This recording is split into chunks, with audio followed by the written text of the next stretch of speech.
Greetings once again, former book lovers. It's time for the latest edition of Shelf Life Book Reviews Online, where I present to you a book that I've read, reviewed, and very highly recommend. And today's book is Nobody's Fool by Harlan Coben. This is published by Grand Central Publishing. It retails for $32 in the United States, $42 in Canada, and it is 470 great pages long. It's always terrific to open a book and you find that it's ones you can't put down. You wish there were more hours in the day so you could finish the book a lot faster, but all good things come to those who wait, and this book really is worth the wait. It's worth reading. Harlan Coben is an excellent writer. He's been writing literary thrillers for quite some time, and as soon as you see his name on a book, you know it's synonymous with quality. And this book really is quality. It revolves around Sammy, he's called, S-A-M-I, Kearse, a former New York City police homicide detective. He is forced off the force because of, he doesn't do things according to how they should be done. So he is taken off the force, and, you could say he's fired, and he becomes a private investigator. Now, the book really begins about 20 years ago in Spain when he was backpacking. He was much younger, and he met a girl by the name of Anna, and they hit it off very well. They became, lovers, and one morning he woke up in the hotel room with her, in bed beside him, but she was covered in blood. And he was holding a knife in his hand, a bloodied knife. It was apparent that she was dead.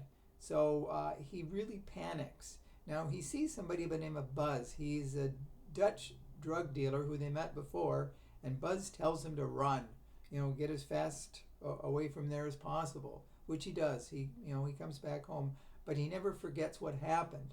Now today he's married. He has a wife and a child.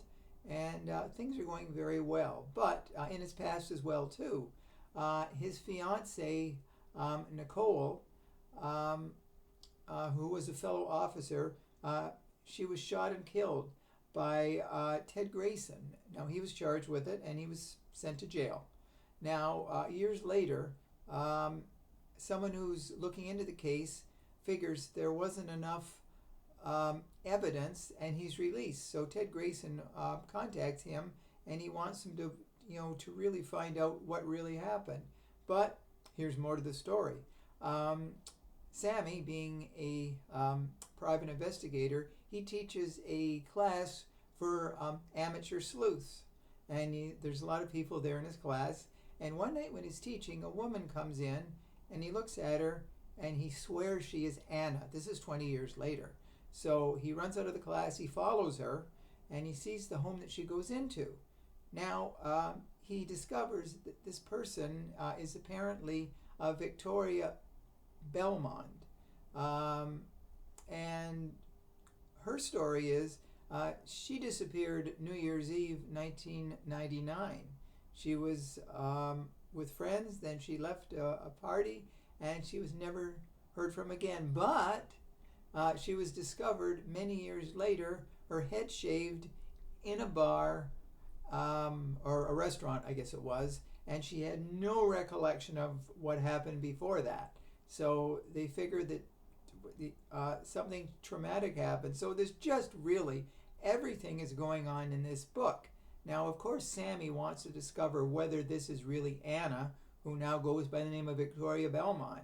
So he talks to her, and she finally admits that she was that person who was in Spain with him. Now, the Belmonts hire Sammy to look into what really happened to Anna in Spain and what really happened later when she disappeared and lost her memory. So, but Ted Grayson, now out of jail, we start to wonder about him. He seems very suspicious, but like I said, he wants Sammy to look into the case and why he was charged, and to find the real killer of Sammy's fiance. So if it sounds confusing, you might want to take notes while you're reading because there's just so much happening in this book. This is definitely Harlan Coben's best book. It's the second time we've seen Sammy in the book, and I did not read the first book where we heard from him for the first time. So this is definitely a book that you must read. If you want to read a book that you can't put down and it's just amazing from first page to last,